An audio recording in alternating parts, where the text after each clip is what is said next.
Today we're going to focus on continual service improvement and see how continual service improvement and really ITIL as a whole gets us to where we want to be within information technology.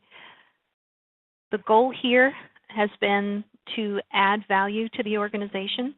So in looking at continual service improvement, we're looking beyond just how we can implement good services for our customers, but how we can really build upon the infrastructure, build upon any improvements we made to sensitive data, to security, and really become a partner and become more integrated with the business side of things, so that we are there when decisions are made. We are consulted at a minimum when new technology is decisions are made, to really free us up for some of those more proactive activities. Just to go back a little bit to some of the history for those of you who may not be familiar with ITIL. ITIL was originally developed back in the mid-80s. The first version did have a lot of the same processes that we currently implement now, or that we currently work with now. But it was organized a little bit differently. It was more siloed and really was broken down by function. In '99, version 2 was released of this infrastructure library, and it became more of a process-based practice at that time. I believe that in the US, that's when more of our US-based customers started to recognize this new framework and started adopting the framework. The books in the library in version 2 were service support and service delivery, so it was fairly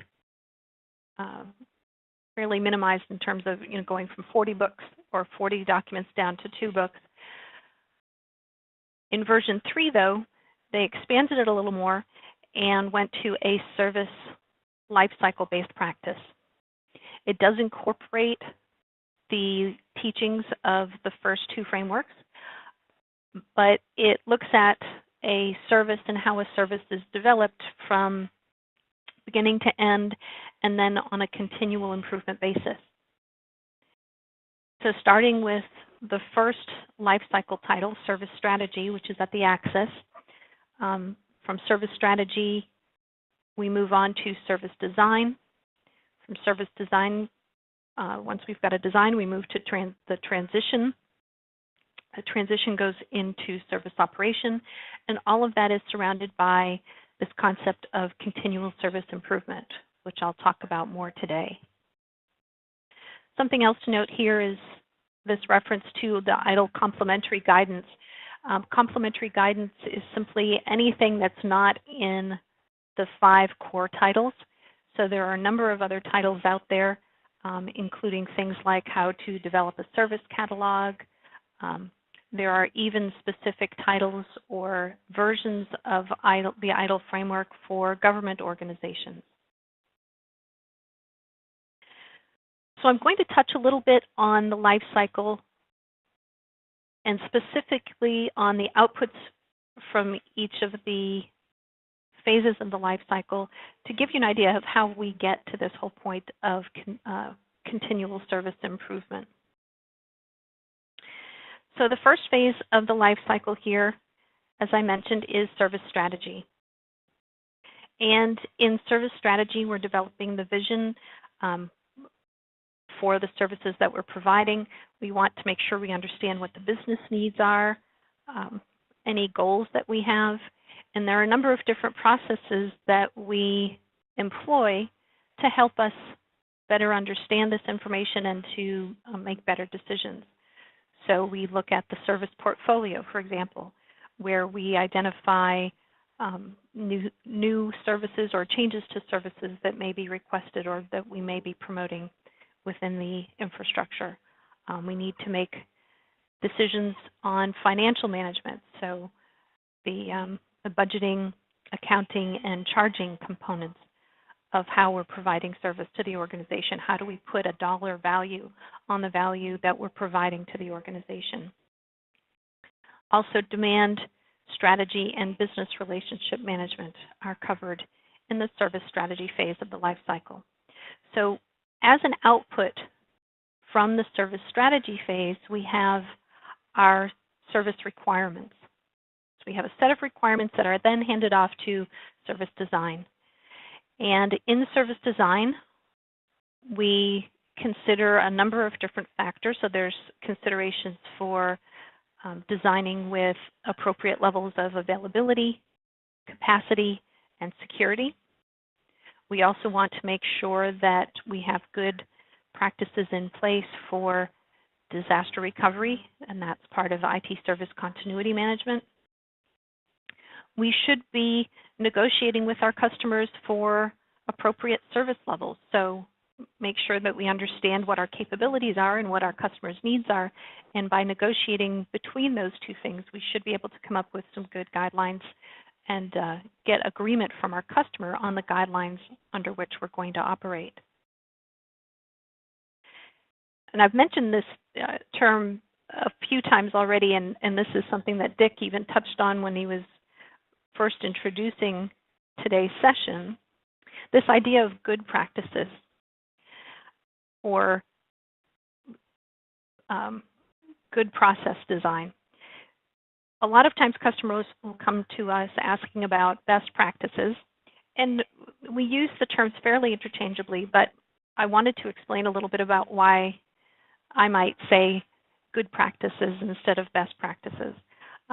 It's not because I feel that we should settle for second best, but according to the ITIL framework, a lot of organizations really need to focus on some core good practices before they can expect to get to the best practices.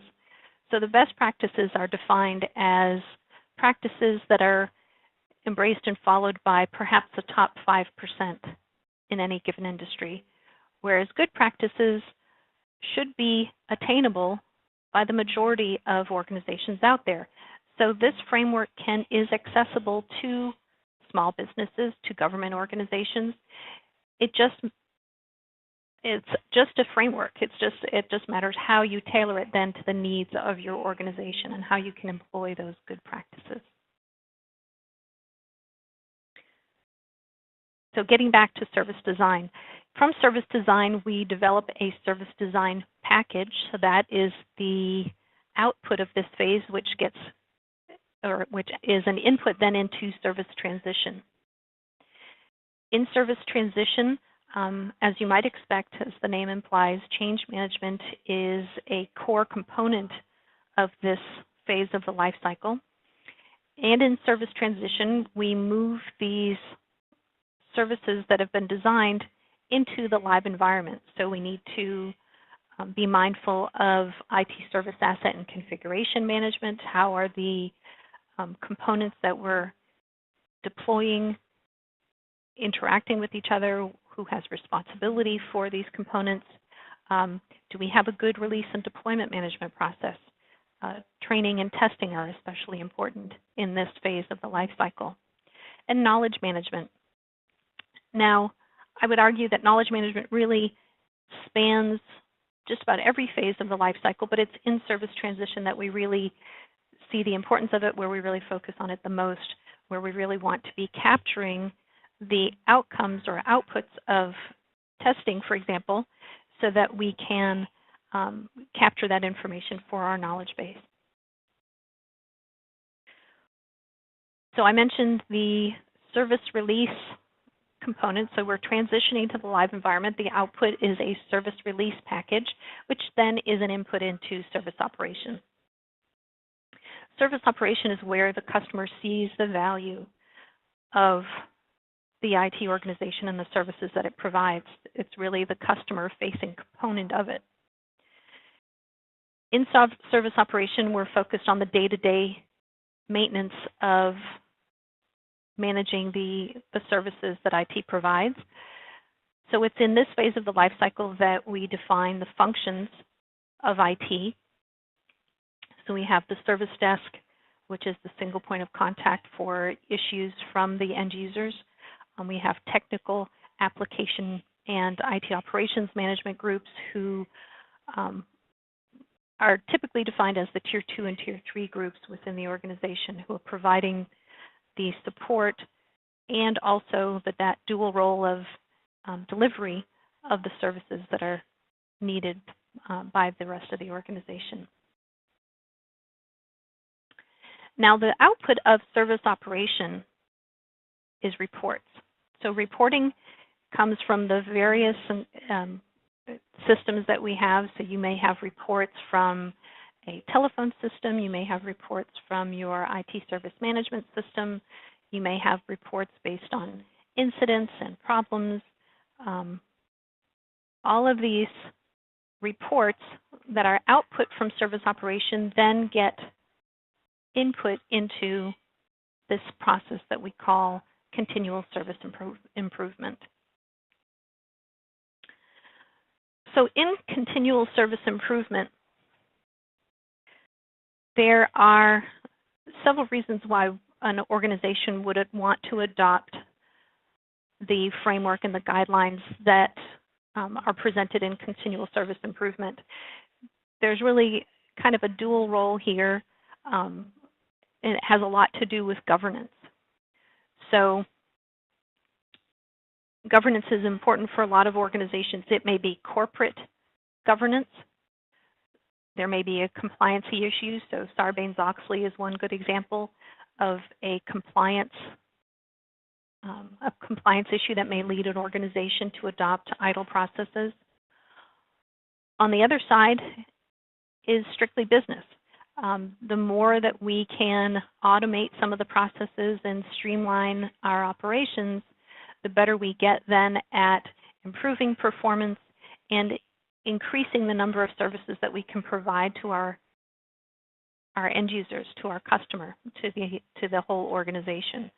We can create value, we can better utilize the resources that we have, and we can really stay ahead and be more proactive so we can keep ahead of the trends and make sure that we're providing new and improved services for our customers. So when new technology comes out that may provide better automation or better features, then we're able to act on that and adopt those new technologies for the benefit of our company. Probably my favorite part of continual service improvement and probably within all of the ITIL framework is this focus on the Deming Cycle. So the Deming Cycle was developed in the 50s by somebody named Deming, logically, and it's really broken down into just 4 parts: plan, do, check, act. So it's often called the PDCA cycle. You make plans, you implement those plans, you check to see how you're doing. That's where the reporting comes in. And then based on those reports, so this is kind of the check is kind of the output from operations, and based on those reports that we gather in service operations, we then can take corrective action. And this is the basis for the CSI model. The CSI model gets into a little bit more detail. In the CSI model, we start with identifying the strategy for improvement. So we have a vision. We want to make sure we understand the goals of the organization, so that kind of ties into part of the planning. We define then what we want to measure.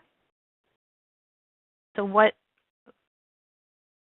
if we know what our success factors are, then we can develop the things that we want to measure. We then gather the data, make sure that we understand the data that we're gathering. And once we've gathered that data, we need to process the data. How often are we going to run these reports? For example, we have to determine, is this something that's going to be monthly? What format is this going to be in? Once we've processed the data, we then analyze the information. So this is part of our checking. We look for trends. Are we meeting our targets? Is there actually improvement required?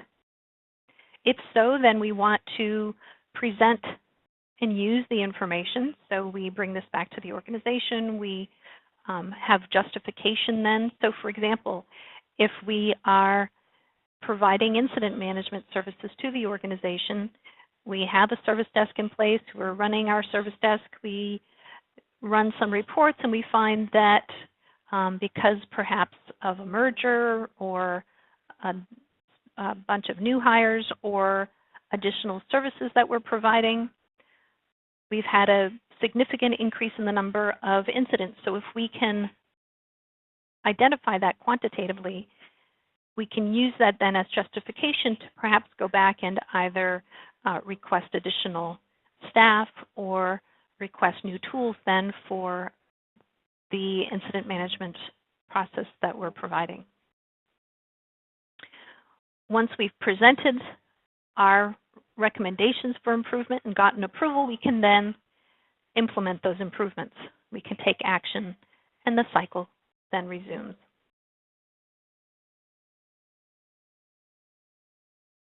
So as I was talking through that, I mentioned the concepts of critical success factors, and some of you may have heard the term before for key performance indicators. And to give you an example of a critical success factor, if we're talking about change management, for example, and we decide that, you know, we've really had some painful outages lately, a critical success factor for us in change management might be to protect the IT services. We don't want any outages during critical business working hours. So a KPI then for that particular success factor might be we would want to see a percentage reduction in changes that are causing incidents to the service desk. So the key performance indicators are the most important of the metrics that we use within IT or within really any process or activity. And of note is the last line here. KPIs should be selected to ensure that efficiency, effectiveness, and cost effectiveness are all managed. These terms, efficiency and effectiveness, you'll find throughout the ITIL framework. So those are really a big focus of this whole life cycle. So let's take a look at some of the KPIs that we can identify as part of various processes. So I've chosen a few here, and I will review some of the critical success factors as well as the KPIs then that go along with them.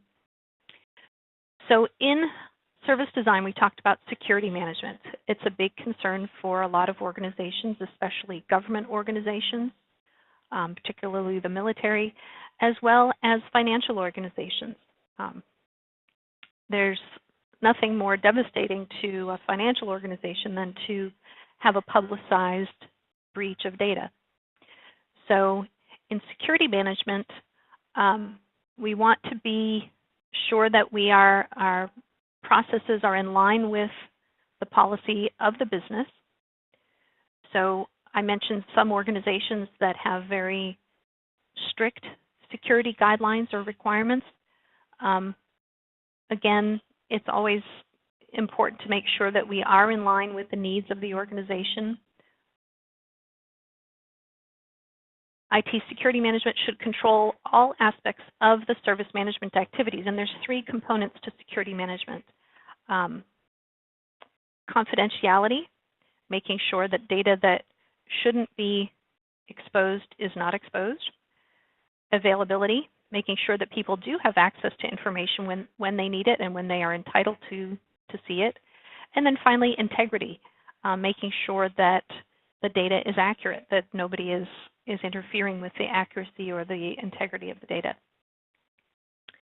So based on those requirements, then we can look at appropriate critical success factors and corresponding KPIs. So we want to ensure the confidentiality, integrity, and availability of the data. Again, some of the organizations where this might be important or really critical. I think it's important for all organizations, but especially critical for healthcare, banking, and government customers that we work with. So how might we track then success in terms of security management? We may want to track the number of incidents that are coming in related to security failures. Perhaps we're undergoing an audit, and we may need to keep track of the number of failures during an audit or testing. And we can also keep track of things like security improvement initiatives and how many improvement initiatives we are undertaking on a monthly or yearly basis. You can see with each of these KPIs there is an arrow, meaning that when we're keeping track of a particular KPI, we want to understand the direction or trend. So failures, of course, we would want to see decrease. Improvement, we would want to see increase. Pretty logical. So again, understanding the trending within the organization can really help us to identify areas that need improvement. Same applies for change management. So in change management, we want to allow for successful changes to the business while at the same time minimizing disruption. So we want to have a good process in place for streamlining change management where possible, while at the same time making sure we have appropriate measures for assessing the impact and the risk to the organization and providing appropriate levels of approval. I think that's something that's important for organizations to understand, is what is an appropriate level of approval. And one of the diagrams that they have in the ITIL books is a diagram that shows that there's really a continuum for change authority within the IT organization. So at the very bottom level might be if you have a password reset. Well, a service desk analyst may be able to verify and grant approval for a password reset. Above that might be a hiring manager who's providing approval for a new hire request. Above that might be your change advisory board, where you have approvals coming in for particularly impactful changes to the organization. So you may want to undergo a little bit more review before providing approval for those types of changes. And even above that, above your change advisory board, there may be an executive level of approval that may need to be provided for large purchases or large implementations of, say, an enterprise-wide service that's being either installed or that's being configured for the organization.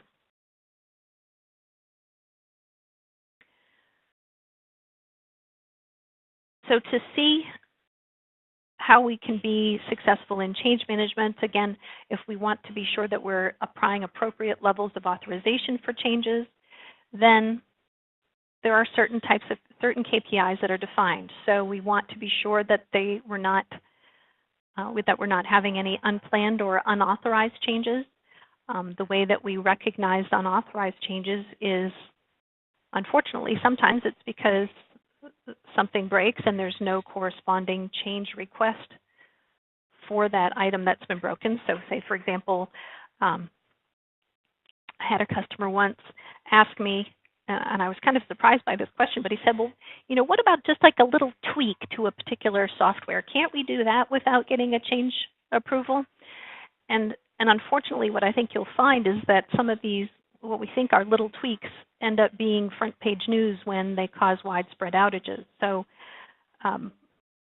we want to be sure that any change or any modification to a particular configuration item, whether it be an application or a piece of hardware, any change really should have a corresponding change request associated with it with the appropriate levels of approval. We want to be sure that there are not incidents that are caused by changes. So if we find out, for example, that and this is something that happened to another IT manager with whom I spoke a few years back, all of a sudden on a Tuesday morning, his service desk gets flooded with calls because the security guys decided that they would change the password policy.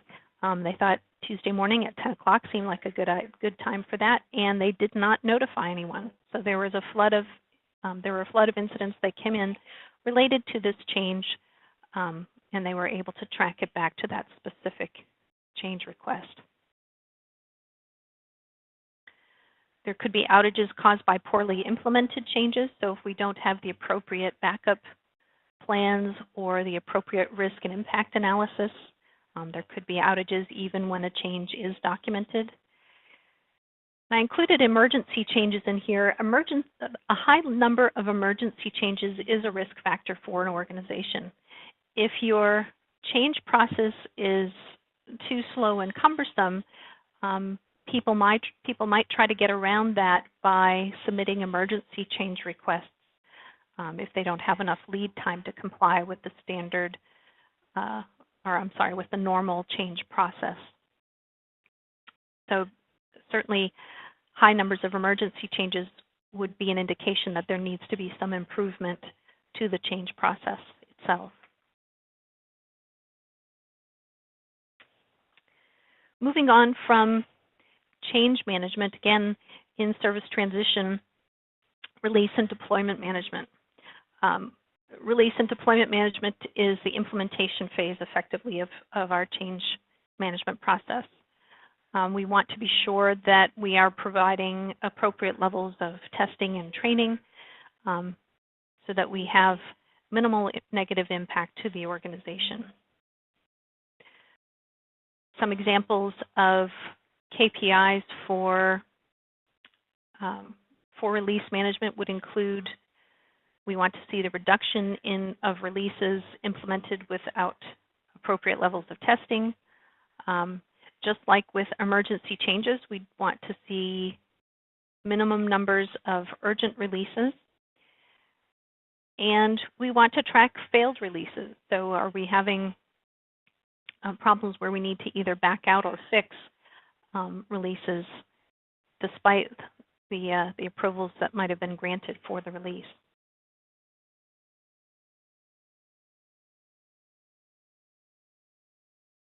There are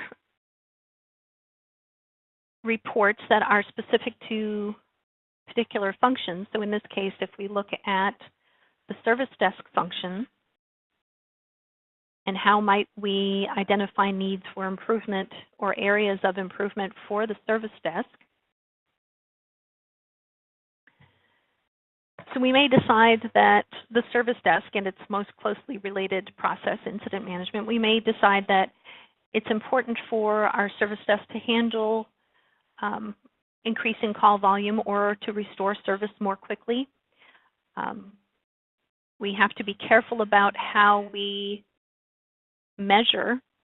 One thing to keep in mind in continual service improvement is that the behavior that we measure is going to drive how people respond, meaning that if I'm really looking at average call time and I want to make sure that my analysts are handling a large number of calls, then they may not be spending adequate time on the phone with customers to provide sufficient resolution. They may just be kind of putting a Band-Aid on something and not following up appropriately. So you have to be careful of the type of behavior that you drive when you publish these reports. Something more useful might be a measurement such as mean time to restore service or mean time to repair. What that means is that we're not just looking at the amount of time a person is spending on the phone, but from the time that the request comes in to the time that a fix is provided, how long is it taking? And this would include time that it might take for a level 2, level 3, or external vendor to provide assistance. it's important too, when we want to see, and this is one of the reasons why we have a separate focus on problem management. So some of you may be aware that there are two separate processes for incident and problem management within ITIL and within the service operations phase. To give a good example of this, somebody calls with an issue related to printing. They're having a problem with a particular printer. The response from somebody on the incident management side should be to restore printing capability as soon as possible, which may include something like rerouting them to an alternate printer. On the problem side, where they're more interested in getting to the root cause of a particular issue, they may take their time to go through and troubleshoot and see is it just a paper jam, or does it need more toner, or does the printer perhaps need to be sent back for a warranty repair. You don't want to keep the customer waiting. You don't want to delay the restoration of service while you're undergoing all of these other problem management activities.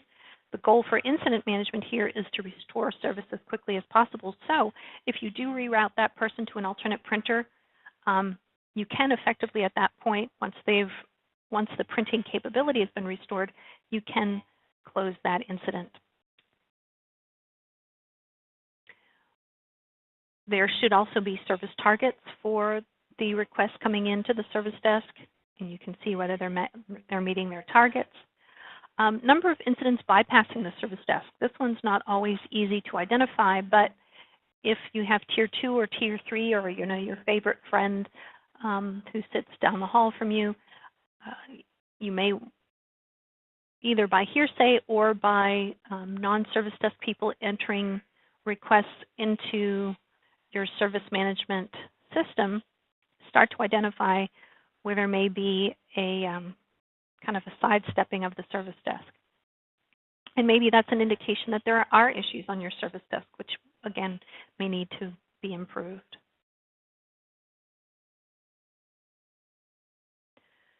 Customer satisfaction ratings can be important. So if you have the ability to send out surveys, that can help you identify areas where your service desk can improve. And also, of course, you want to see low staff turnover rates.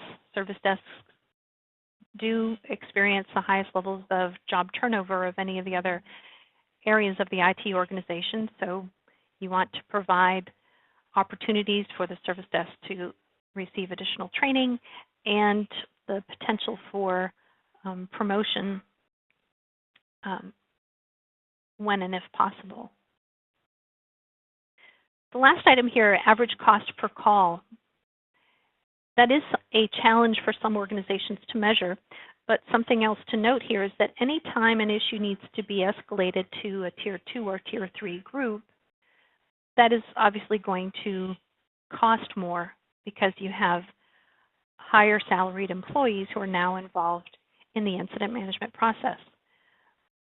Some areas of improvement for this particular measurement might be things like pushing down the knowledge as much as possible, so improving the quality of the knowledge base.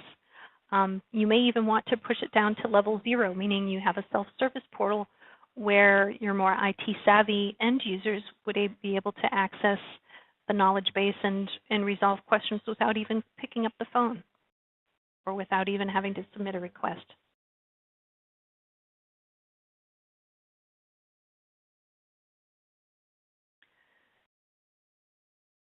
Some of the other areas where we can provide improvement and where we can identify our KPIs, problem and capacity management. So the first goal is in problem management is to prevent problems from happening in the first place. So really wherever we can be proactive, if we have an issue we can identify, if we have a monitoring system that allows us to identify issues before they even become calls to the service desk, then that's really ideal. Same with capacity management. So if you have a monitoring system that might indicate that you're nearing a threshold for capacity on a particular server, that can help you identify an area of improvement prior to any disruption to your operational environment. So some continual service improvement, critical success factors here. So we may want to look at trends. For example, if the IT organization notices that network traffic has increased, there may have been some failures, but customers haven't yet been impacted. This is an area where we can identify an issue and really make improvements prior to any disruptions. With problem and capacity management, we want to be sure that we are able to diagnose these issues quickly. Again, it can be helpful to use performance monitoring and other types of monitoring tools to identify these trends before they cause disruptions. You want to have a reduction in known errors within the organization, but certainly you do want to be documenting the known errors. This is the number of existing known errors measure, I would argue, is a measure that could be, you would either want to see an increase or a decrease. You may want to see an increase if there are a lot of issues that have unknown causes. I mean, obviously a known error is better than an unknown error, so you do want to improve the documentation of known errors within the infrastructure, but then eventually you would want to see a reduction in the number of known errors.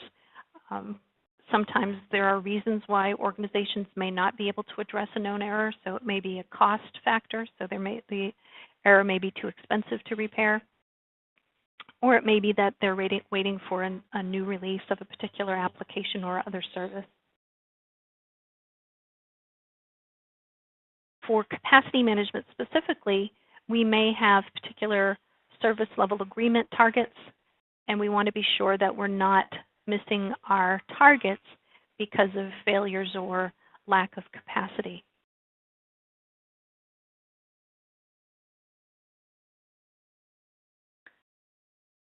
So I've gone through a number of processes and the related critical success factors and KPIs to talk about where we can identify areas of improvement within the IT infrastructure. There might be opportunities in IT service asset and configuration management. So if there are a large number of incidents for a particular configuration item category, then maybe we need to select a different vendor or a different model of equipment. So if we have repetitive laptop failures, and again, having a good IT service management tool that can produce those reports for us is essential. That way we can go back to the vendor, and I worked with the customer or heard from a customer years ago where they actually were able to gain some concessions from a vendor, a reduction in price and some additional support time because of failures they identified with a particular model of laptop. Maybe it's an area where people need more training. So again, that might be another area of improvement that the organization identifies. So event and problem management is another process where we can identify some improvements. So if we're looking at trends over time, if we have some type of event monitoring tools, we can see what is the root cause then of some of these issues. Is it a threshold that was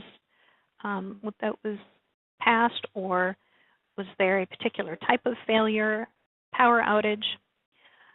And we can eliminate then those underlying problems if we're able to identify them better.